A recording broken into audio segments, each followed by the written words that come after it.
Volume 3, Chapter 32 of Mansfield Park by Jane Austen. Fanny had by no means forgotten Mr. Crawford when she awoke the next morning, but she remembered the purport of her note, and was not less sanguine as to its effect than she had been the night before. If Mr. Crawford would but go away! That was what she most earnestly desired. Go and take his sister with him, as he was to do, and as he returned to Mansfield on purpose to do. And why it was not done already she could not devise, for Miss Crawford certainly wanted no delay. Fanny had hoped, in the course of his yesterday's visit, to hear the day named, but he had only spoken of their journey as what would take place ere long. Having so satisfactorily settled the conviction of her note would convey, she could not but be astonished to see Mr. Crawford, as she accidentally did, coming up to the house again, and at an early as hour as the day before. His coming might have nothing to do with her, but she must avoid seeing him if possible, and being then on her way upstairs, she resolved there to remain during the whole of his visit, unless actually sent for. And as Mrs. Norris was still in the house, there seemed little danger of her being wanted. She sat some time in a good deal of agitation, listening, trembling, and fearing to be sent for every moment. But as no footsteps approached the east room, she grew gradually composed, could sit down and be able to employ herself, and able to hope that Mr. Crawford had come and would go, without her being obliged to know anything of the matter. Nearly half an hour passed, and she was growing very comfortable, when suddenly the sound of a step in regular approach was heard. A heavy step, an unusual step in that part of the house. It was her uncle's. She knew it as well as his voice. She had trembled at it as often, and began to tremble again at the idea of his coming up to speak to her, whatever might be the subject. It was indeed Sir Thomas who opened the door and asked if she were there, and if he might come in. The terror of his former occasional visits to that room seemed all renewed, and she felt as if he were going to examine her again in French and English. She was all attention, however, in placing a chair before him, and trying to appear honored, and, in her agitation, had quite overlooked the deficiencies of her apartment, till he, stopping short as he entered, said with much surprise, "Why have you no fire today?" There was snow on the ground, and she was sitting in a shawl. She hesitated. "I am not cold, sir. I never sit here long at this time of year." "But you have a fire in general?" "No, sir." "How comes this about? Here must be some mistake. I understand that you had the use of this room by way of making you perfectly comfortable. In your bedchamber I know you cannot have a fire. Here is some great misapprehension which must be rectified. It is highly unfit for you to sit, be it only half an hour a day, without a fire. You are not strong. You are chilly. Your aunt cannot be aware of this."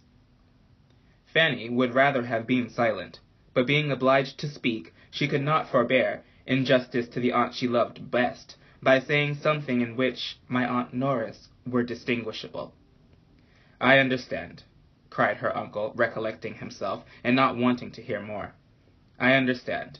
Your Aunt Norris has always been an advocate, and very judiciously, for young people's being brought up without unnecessary indulgences. But there should be moderation in everything. She is also very hardy herself, which of course will influence her in her opinion of the wants of others.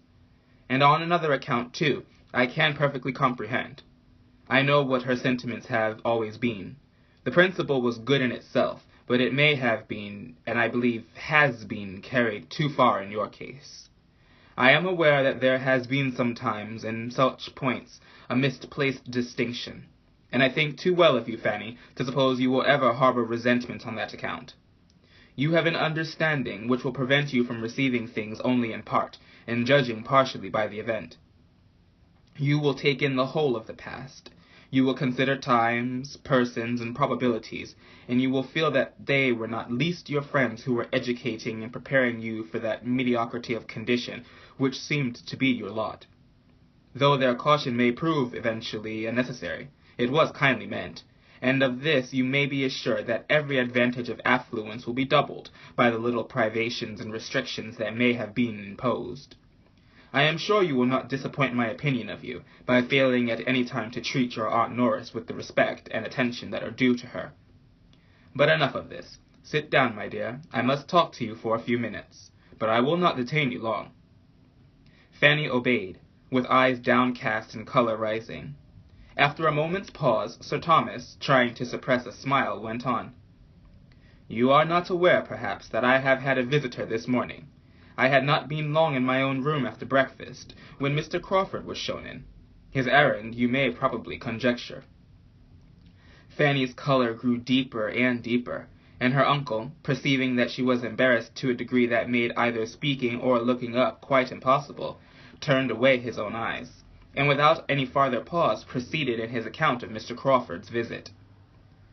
Mr. Crawford's business had been to declare himself the lover of Fanny, make decided proposals for her, and entreat the sanction of the uncle, who seemed to stand in the place of her parents, and he had done it all so well, so openly, so liberally, so properly, that Sir Thomas, feeling, moreover, his own replies and his own remarks to have been very much to the purpose, was exceedingly happy to give the particulars of their conversation, and little aware of what was passing in his niece's mind, conceived that by such details he must be gratifying her far more than himself. He talked, therefore, for several minutes, without Fanny's daring to interrupt him. She had hardly even attained the wish to do it. Her mind was in too much confusion. She had changed her position, and, with her eyes fixed intently on one of the windows, was listening to her uncle in the utmost perturbation and dismay. For a moment he ceased, but she had barely become conscious of it, when, rising from his chair, he said, "And now, Fanny, having performed one part of my commission, and shown you everything placed on a basis the most assured and satisfactory, I may execute the remainder, by prevailing on you to accompany me downstairs, where, though I cannot but presume on having been no unacceptable companion myself, I must submit to your feeling one still better worth listening to. Mr. Crawford, as you have perhaps foreseen, is yet in the house. He is in my room, and hoping to see you there." There was a start, an exclamation on hearing this, which astonished Sir Thomas.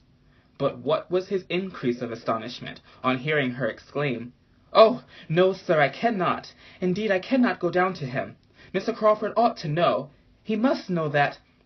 I told him enough yesterday to convince him, and he spoke to me on this subject yesterday, and I told him without disguise that it was very disagreeable to me, and quite out of my power to return his good opinion."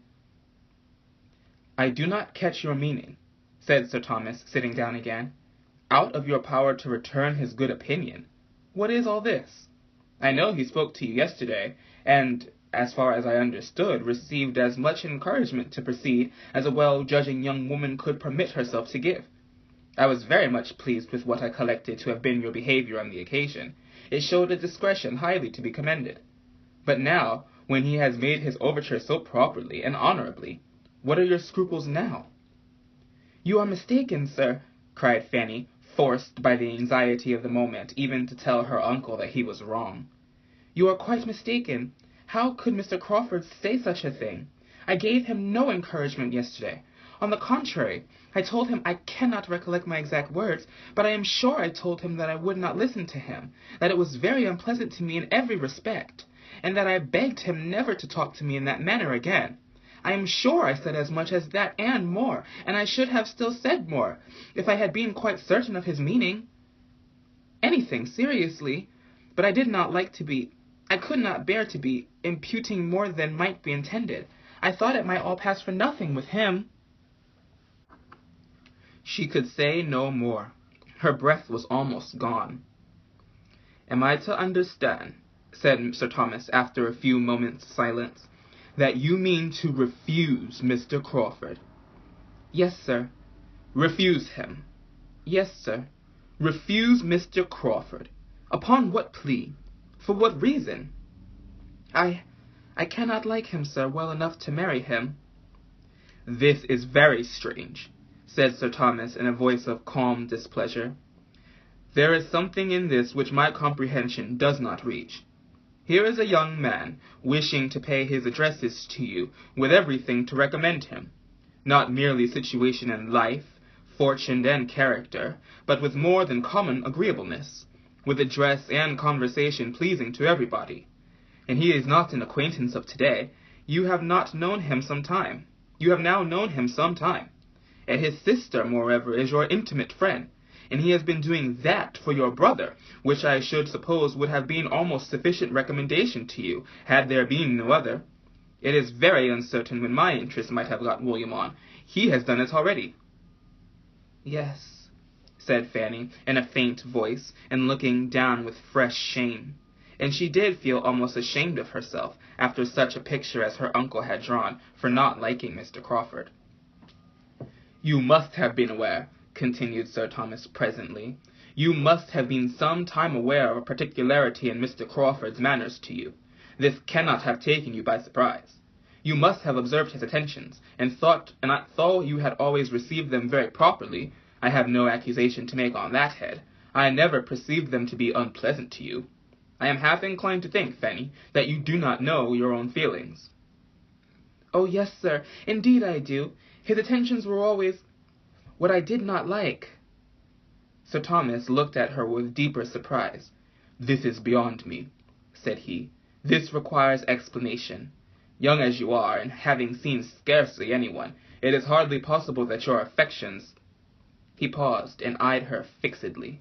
He saw her lips form into a no, though the sound was inarticulate, but her face was like scarlet.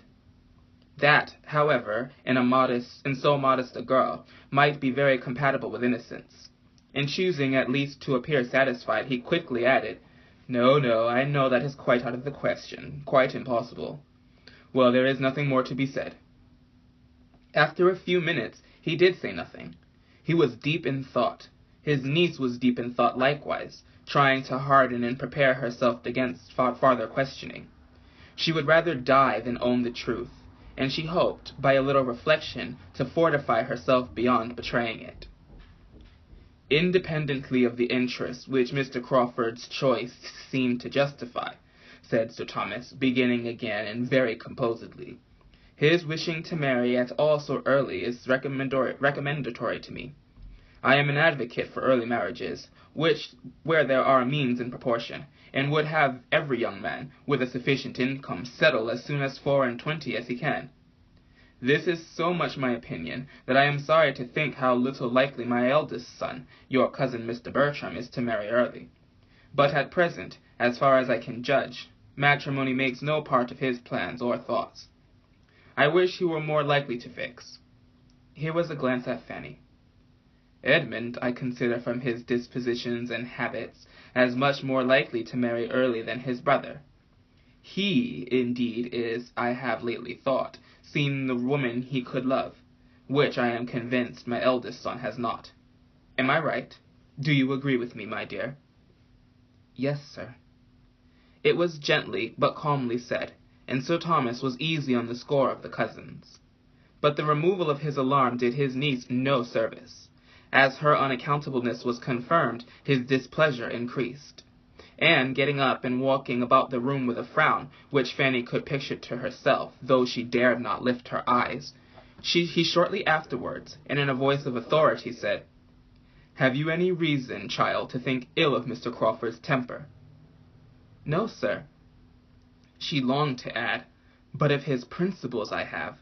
But her heart sunk under the appalling prospect of discussion, explanation, and probably non-conviction. Her ill opinion of him was founded chiefly on observations, which, for her cousin's sake, she could scarcely dare mention to their father. Maria and Julia, and especially Maria, were so closely implicated in Mr. Crawford's misconduct that she could not give his character, such as she believed it, without betraying them. She had hoped that, to a man like her uncle, so discerning, so honorable, so good, the simple acknowledgment of settled dislike on her side would have been sufficient.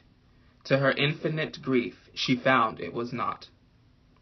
Sir Thomas came towards the table where she sat in trembling wretchedness, and with a good deal of cold sternness said, It is of no use, I perceive, to talk to you.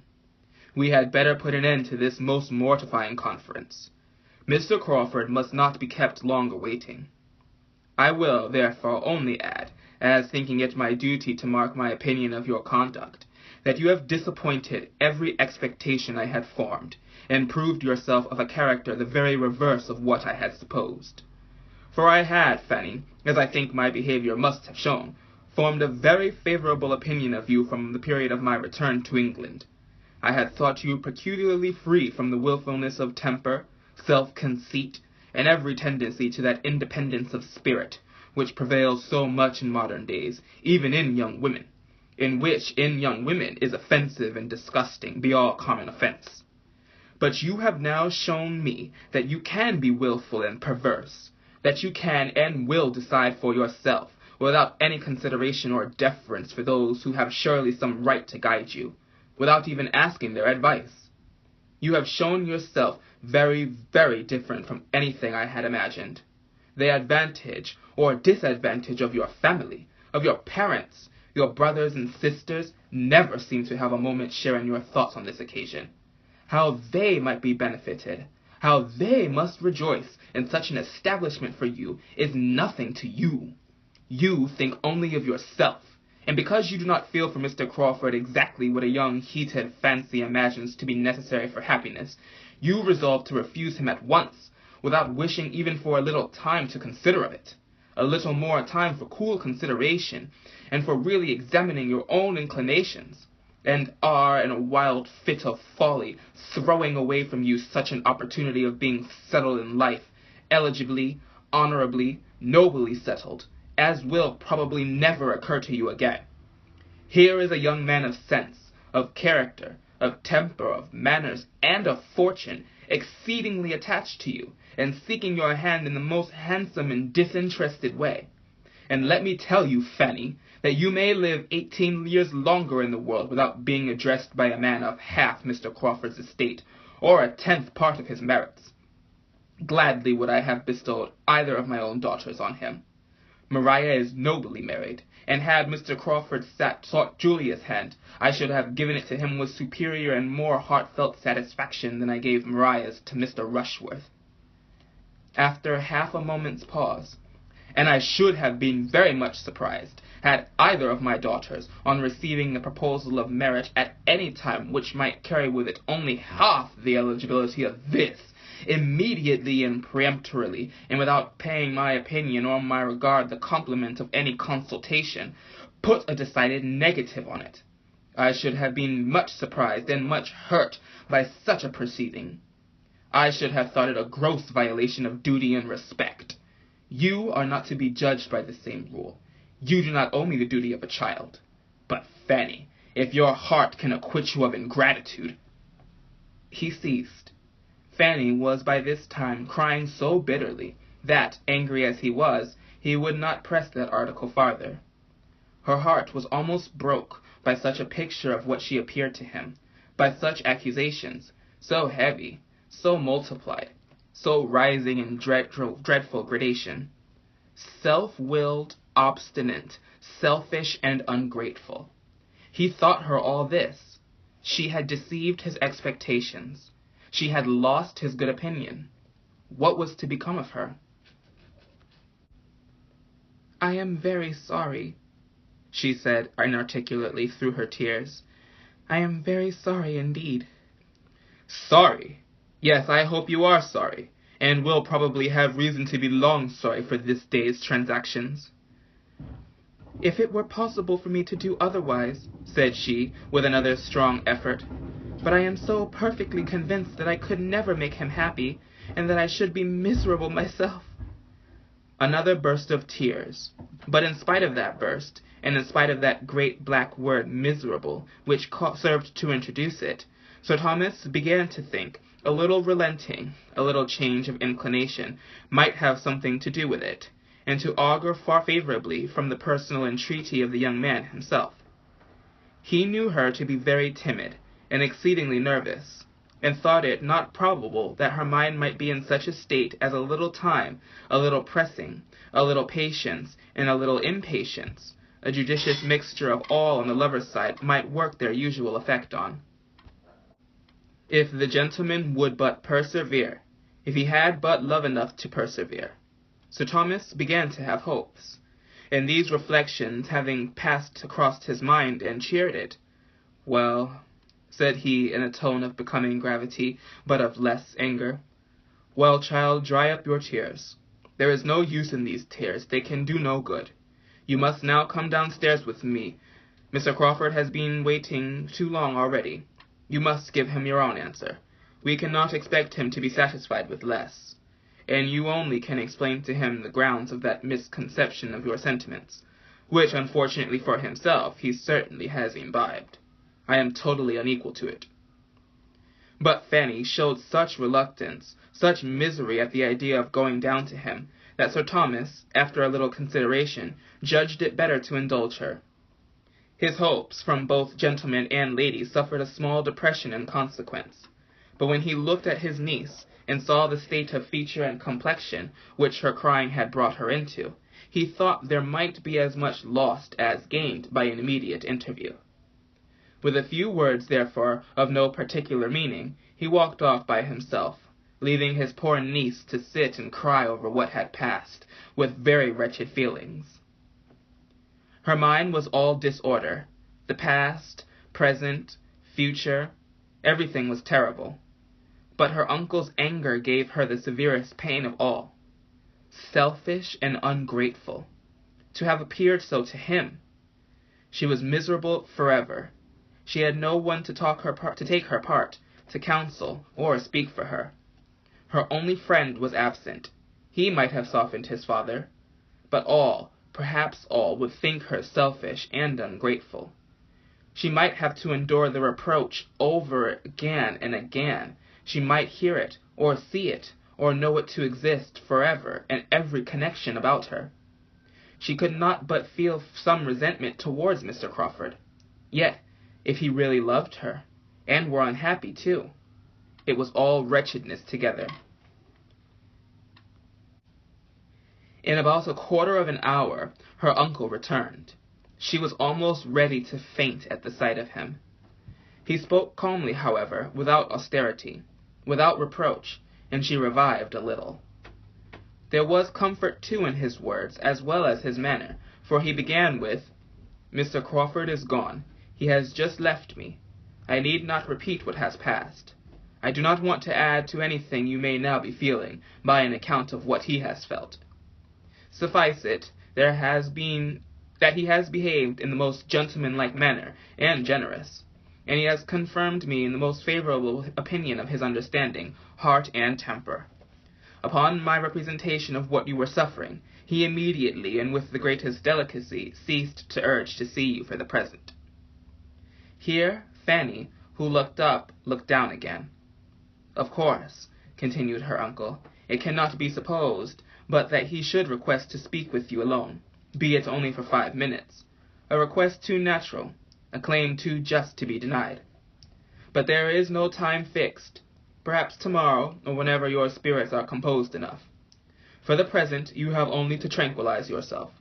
Check these tears, they do but exhaust you. If, as I am willing to suppose, you wish to show me any observance, you will not give way to these emotions, but endeavor to reason yourself into a stronger frame of mind. I advise you to go out. The air will do you good. Go out for an hour on the gravel.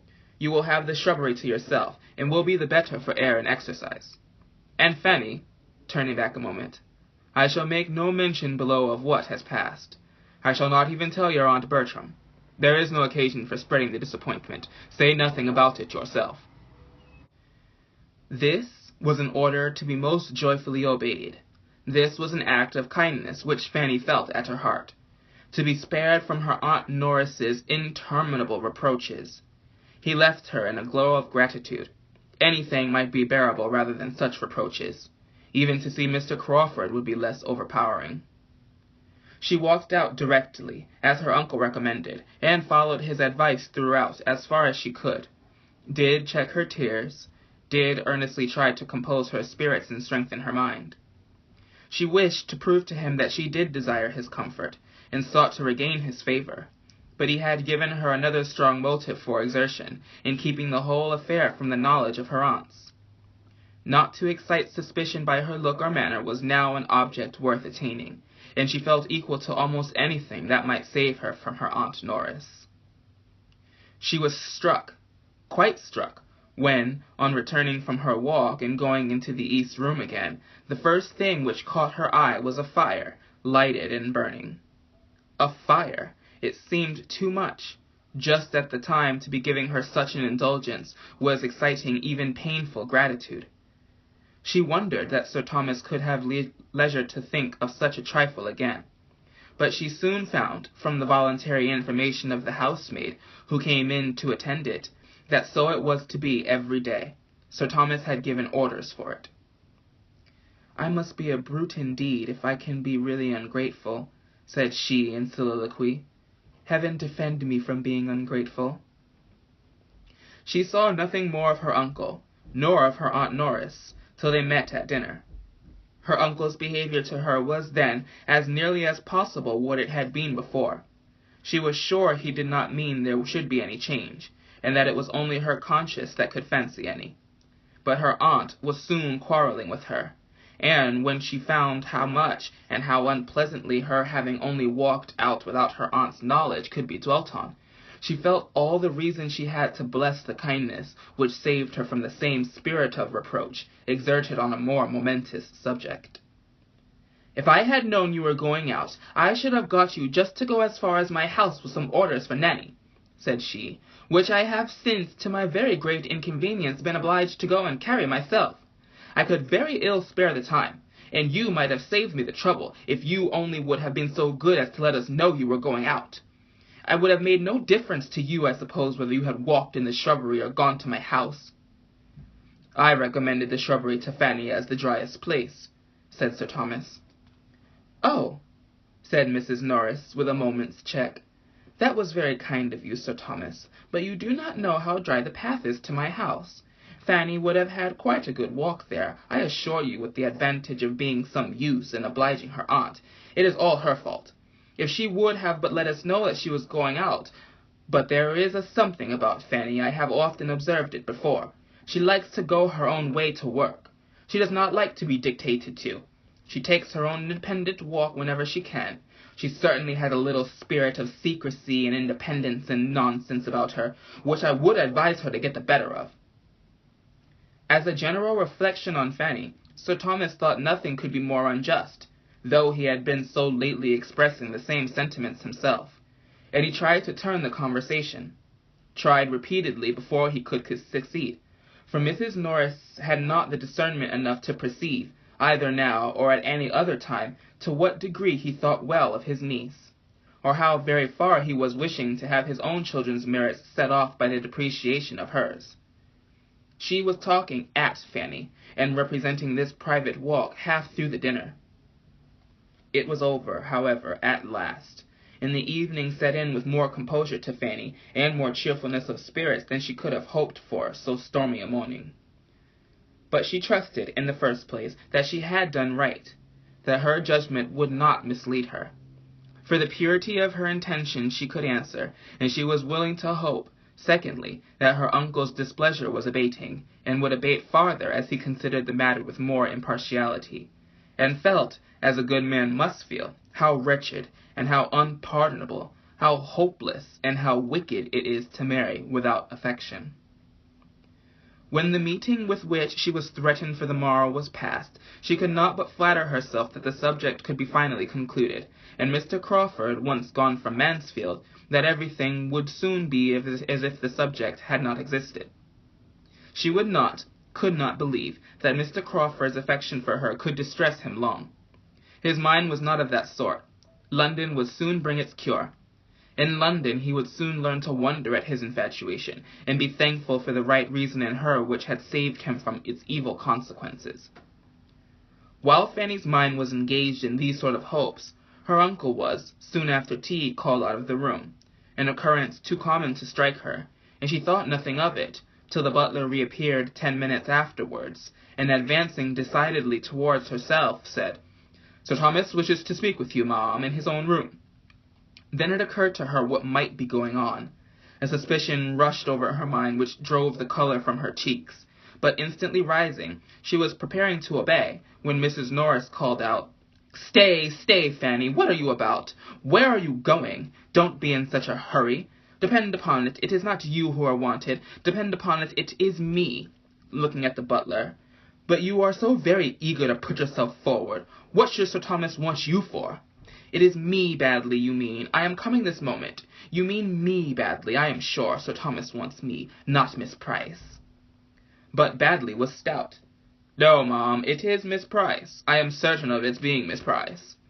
And there was a half-smile with the words, which meant, "I do not think you would answer the purpose at all."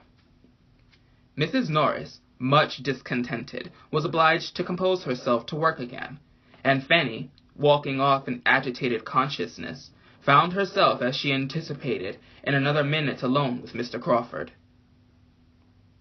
End of chapter 32.